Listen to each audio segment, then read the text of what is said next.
En tout cas, ce monsieur, quand je suis entrée dans ce studio, je me suis dit, attention, nous avons affaire à un général ou bien, je sais pas quoi. Alors, il s'appelle Monsieur Nguina Mao César. Il est le présentateur, il est présentateur à Ratelki, Ratelki, radio-télévision kimbanguiste, je crois que c'est ça. Alors, avec lui, on va parler des festivités du centenaire de l'église kimbanguiste. C'était le 6 avril dernier. Il est de la diaspora. Le 6 avril dernier, ils étaient en Kamba pour fêter le centenaire de l'église kimbanguiste Papa César Nguina Mao. Papa.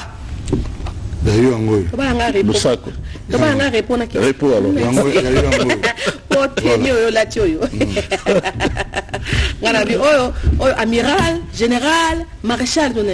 Non, Ezaraka Tenia ba prince. Parce que nous avons prince, moi on est roi. Le roi on a peut-être les rois de les rois c'est Kimbam. Donc voilà, on a la Tenia. Mais la générosité. Alors, Papa il y a un certain Papi Nguina Mao qui nous suit maintenant. Oui. Le premier niveau, on a bureau DG. Déjà on a salué parce qu'il y a un live. Ah oui, hein? Voilà. Alors, là, sur Ndengenini, Miloulou, il y a centenaire, il y a Kimbanguiste, Bozaki na Kamba le 6 avril. Mais moi, ma question, le 6 avril, on a représenté nous pour la Kimbanguiste. Le 6 avril, les alliés datent Papa Kimbang Wabande Moussalanaï. Donc le 6 avril, les alliés datent historique pour la Kimbanguiste, les alliés datent historique pour les Africains, les Congolais, pour les Moukilmo. Mais les alliés datent la libération.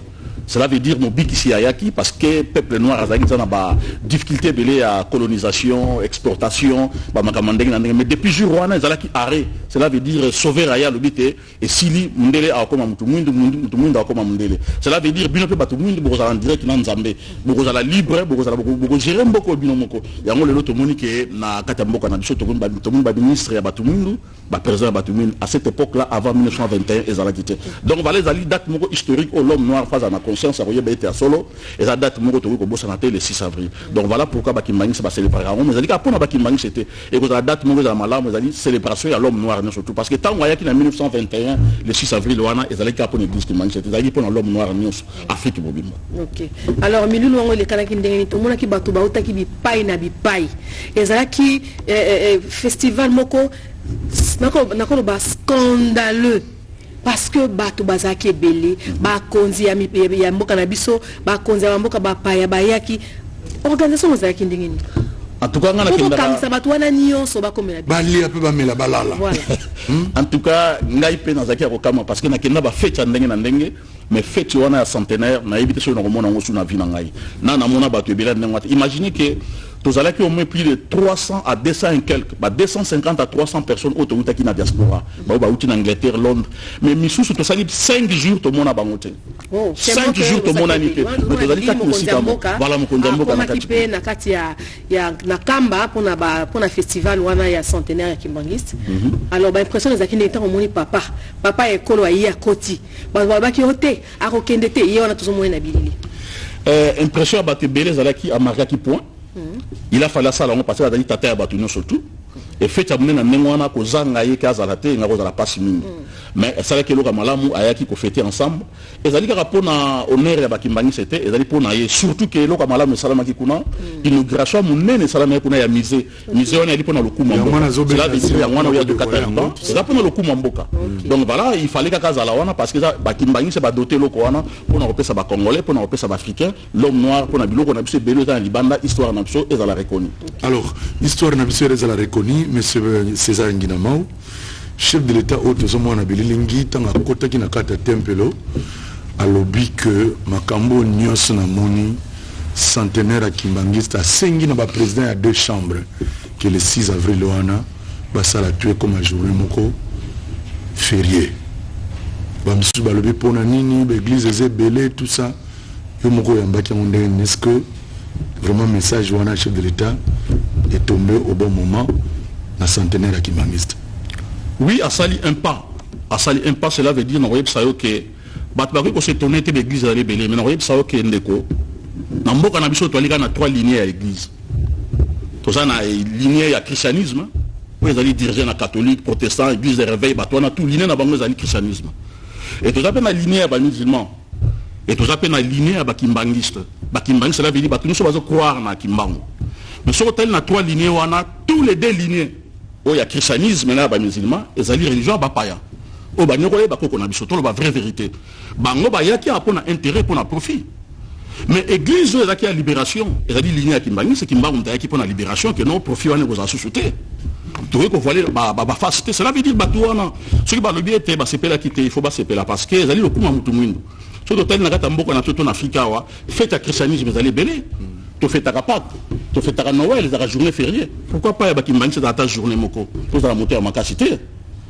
Tu fais ta fête belé ba homme politique. Il y a ba Lumumba, il y a ba musée, il y a ba tondenge na ndenge mais habité nani wa mona passe na Congo, en Afrique ko les Kimbango. 30 ans de prison.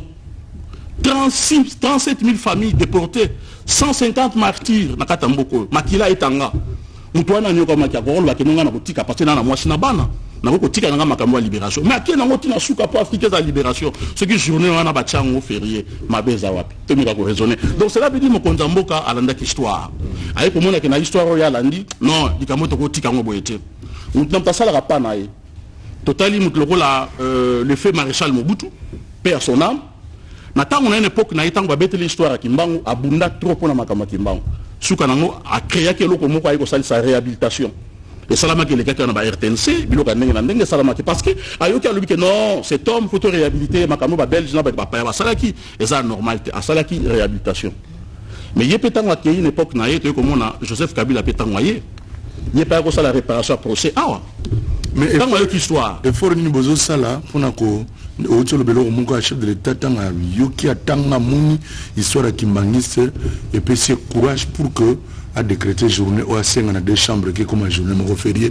pour to honorer mémoire il y a papa Simon Kimbanga tikabzo et fort ni so bino bozo sala pour que tout temps ça peut bana biso lelo kaka français tout temps ça peut bango ba histoire pour que tant date au lobby ba ko appliquer ngo ba comprendre qu'en tout cas ça valait la peine que le chef de l'État a décrété journée. Parce que dans la compétence Salomon, n'a lobby a épinglé pensa sujet mo aspect mo bien et là qu'on y bossa qu'on a bana biso ba yeba histoire wana. Est-ce que bossa en contact na ba école nyonso?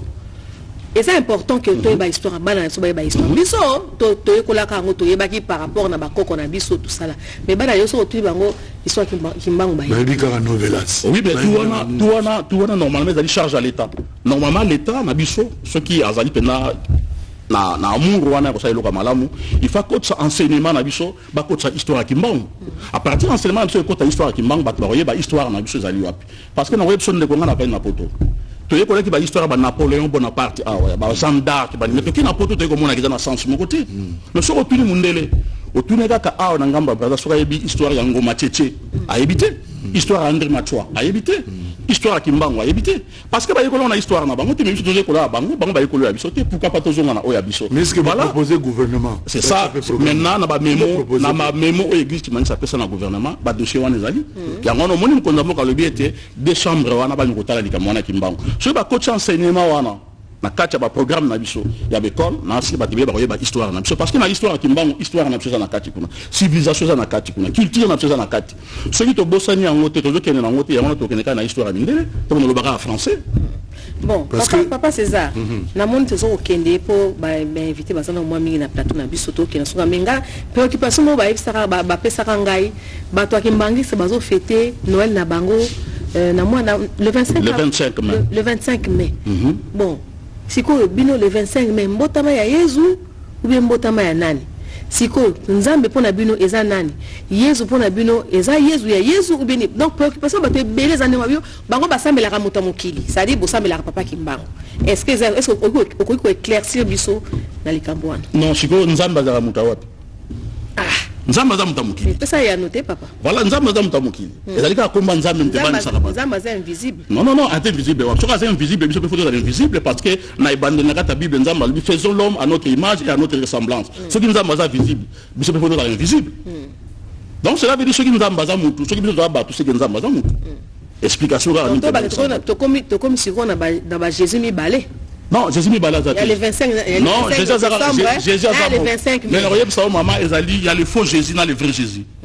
les faux Jésus au mindele bayela ki biso suki là là mikolo leki na mona ki ne stade na mona ki ne stade bana ba okum sa Yesu azali ko ya na tali image na kola ksabi il y a les faux Jésus azali ya Yesu azali ya Yesu azali ya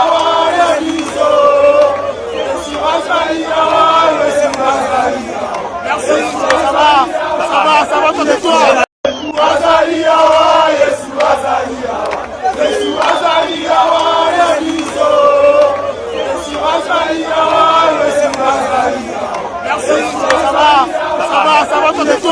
on va créer qui minde les potos sambela mais les kimbangis va sembler le vrai Jésus mais la photo qu'il a débat na bato ba faux Jésus na le vrai Jésus le faux Jésus on a ko lal ça va fiquer pongi tu vois ba kimbangis c'est ba la vrai Jésus et vrai Jésus on a pas ba yé faut ba lu ka biso komba kimbangu à partir on ba secret kimbangu Dieu selon ngai respecter foi na nganga pe na respecter foi na tu go faut tout na ngai azadi na ndengeni komba nzambe kam te bangsa na ndengeni na ina yebisa ke nzambe azamutu parce que ne bandela mukalo ba qui faisait l'homme à notre image et à notre ressemblance cela veut dire que nzambe azala ki molimo to invisible ngana opeto ngata invisible mais to mona na te le chose to mona na c'est que nzambe azamutu.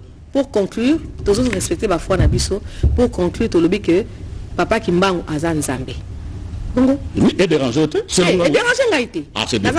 C'est bien. Ah, ça moi encore. Papa Mbaki André, Aza arrière-grand-père. Mais là, on découvre bien belé. Voilà. Papa Mbaki 37 000 familles déportées, 150 000 martyrs. Les gens l'église mourent tant que ça makila pour Namboko pour la libération, sauf l'église qui maniste. Donc cela veut dire date on a le 6 avril, nous condamnons Razan a raison. Les deux chambres on a mis même pas député n'abso, ba konjama le botala. L'histoire ya inani ya église qui mangi c'est ça très très vaste. Na kolinga ozonge la kabiso à tout moment. On a obakisaka. Zela Salomon obakisa la kabiso mahele wana parce que ça penza vaste. Alors tokosola sous kambo le 6 avril wana octobre ndenge elekaki malam nkozali mais Salomon zana mutuna pour to emba inviter sur la dernière question. Non mituna to zela to bomba inano. Aza intéressant mutuma mazolo. Monsieur César Nguinamao, tout ce que mon chef de l'État a l'ongoli banderole pour inaugurer musée. À côté qui n'a musée, de connaître Jospin artiste il faut passer à vous faire visiter. Bonjour, na Jospin ici aux Olandabiso. Ibisa ba komomani. Utilité à misé ou à nezanine. Pour me savoir le bateau, on a ba mi en abisso, boro en nezanine, tout ça. Utilité à misé et zanine. Quelles sont les différentes richesses au bâti na kata misé et comment faire pour que bano bazana katakokombe, bano bazana loja, au bazana lubumbashi, bazana manono, baïeba, misé ou na baïeba, pena ba. Aro bachena kata mise utilité nango ezani po amso azomona ngoneti ba utilité mise te yo expliquer biso za la qui on a sur place utilité mise zali pour na histoire voilà kuna n'est pas ba bomba bloko na biso belé histoire ba koko na biso on a perdu na mise ba retrouver ngokuna na kati kuna bibliothèque kozala ba makambe belé kozala ba salle ya ba projection kozala o ba luka histoire na bango ni kanda même kozala cela veut dire même les Français disent que non voilà un peuple sans histoire c'est un peuple nul cela veut dire biso africain histoire na biso za bunga mise wana nem dazali ko reconstruire encore histoire na biso cela veut dire que ko ba koko na biso ba la kinango biloko ba zaki nango %. O dit que soko kei na poto keni na mise ya Tervuren to na Louvre na France okuta biloko bela bakoko na biso bakena nango kuna mais na biloko wana po zonga awa feza ni siko bakocha yango donc il faut miser ça là cela veut dire na mise wana eko benda ba payebele soko kei même awa soko côté à Sénégal je crois okuta bazana mise kuna mise bakoko na biso pa bakena po bakena Amérique bakena kebele donc biso pe awa eza bien pour na biso to za na mise on a pour na bakimbangi c'était batu tout bakende kuna bakena kuta histoire na biso. OK sikoyo bana na biso ozolela amakambo ya kokota langue tout ça enseignement plaidoyer mutuna asuka. Est-ce que beaucoup de ça peut plaidoyer à niveau ministère de l'enseignement parce que tous les gouvernements sika n'engeni bakoko sunga na ebi que chef de l'État l'enseigne déjà mixala nzela bazo bongisa kolonga mbanzangu ti okoma na kambezo koma bien message nini okoyebisa na gouvernement actuel a PSP bakoti pour que basa politique mobo ya kokendaka ernion so bana na biso bakende ko visiter misé na ba mona évolution nango batangisa bango pe ba différentes art ba tena kat kuna pour que ba histoire ya mboka na biso.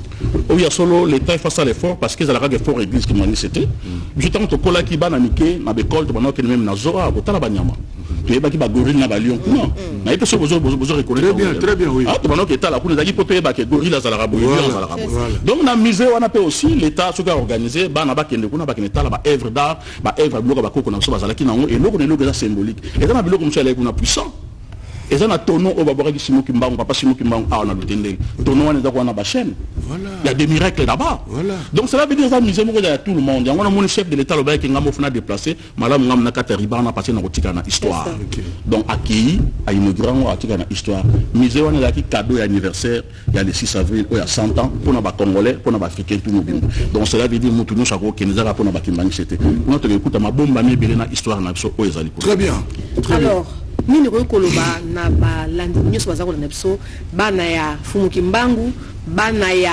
poso ya moindo pesa message par rapport au cinquantenaire elekaki et simanango nini kolanda ezali 100 ans o Holanda ndenge balobaka mboka na biso Congo nini tolobaka ke Congo ezelo kwa makasi tozali béni mais to bossa na ke tozape maudit donc cela veut dire nous toza na abondance makufa nzala za maudit.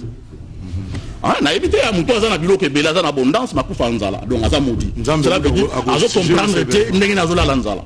Cela veut dire bénédiction na biso nzambe mtape sango malédiction pe nzambe mtazo pe sango. Cela veut dire malédiction na biso ya reconnaissance. Celui qui reconnaître Kimbangu te na kata mboko ya Congo, cela veut dire toza la bien malgré tout quel que soit que toza na ba héritage ndenge na ndenge na ba richesse no sama belé to ko jouir na ngote parce que tozo reconnaître mto abunda ipo na mboka te. Yango no moni reconnaissance zo banda à partir à président Ngazoloba.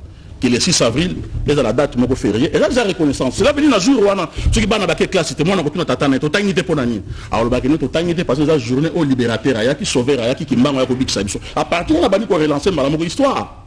Donc, cela veut dire reconnaissance et banni. Ceux qui reconnaissance sont les athées, papa, n'a évité maman de Kenara, l'aéroport, sur qui l'aéroport Anjil. On a commis l'aéroport Anjil. Sur le pays, Batunjil, Azakinan. Rien, on a eu l'histoire. Ok, na bitu ngobila zaki nani rien tu évité mais quel est le Maroc au moment là que non aéroport il y a Mohamed des Ali aéroport Mohamed 2 de ce que dans ce Mohamed Azaki leader et islam mais bien sûr aucun aéroport en Njili Azaki nani rien bon tout comme ça on caca non reconnaissance donc merci pour la consil somoni oyebi ko elo a lobby et rappeler ngai c'est qui tanga lobby ce qui totune bicha ngobila zalaki nani bano bakumba moto comme si na 16e rectangle qui muta longue gouverneur mon babé la quartier 1 qui muta na mon bakumba la quartier 1 ngobila va changer comme malamoko va changer comme malamoko merci beaucoup voilà papa César Nginama ozongala biso tango nyonso yo kolinga en tout cas merci na nengo aussi ko ya ko pisa biso moi maloba wana brèche wana ya sur le centenaire ya Kimbanguiste j'espère que ba konzi ba ko bandenga balandi ba ko yeba ko kotisa enseignement na kati ya programme scolaire et aux alamala mingi pour que bana na biso ba histoire ya mboka na biso histoire ba leader ya mboka na biso bien papa César merci.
la